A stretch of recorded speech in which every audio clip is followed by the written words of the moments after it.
చేద్దాం కదా చేసి రావచ్చులే కానీ మరి అదే చొక్కా చూసుకోవాలి కదా పెద్ద ఎత్తుకుపోయేటప్పుడు ఒక నెల నెల అంటారు మామూలుగా ఆ రోజు వచ్చినా చూసుకున్నాను అసలైనా మా వెళ్ళేటప్పుడే పంపించాను కరెక్ట్గా అట్లా కట్ చేసింది బేబీ అడ్మిట్ ఇప్పుడు వెళ్తారు పిల్లలు నీళ్ళు ఎవరో ఇల్లు వరకు ఉండదమ్మా ఏది అన్ని పోతాయి ఎత్తినాయి అన్నము కూర కానించి కూరగాయలు కానించి కడుక్కోవడం ఊడ్చుకోవడం ఎత్తి మనకి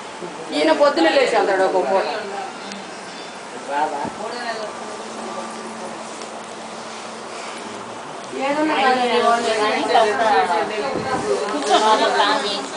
కూర్చో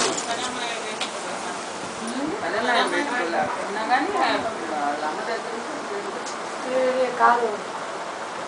కాదు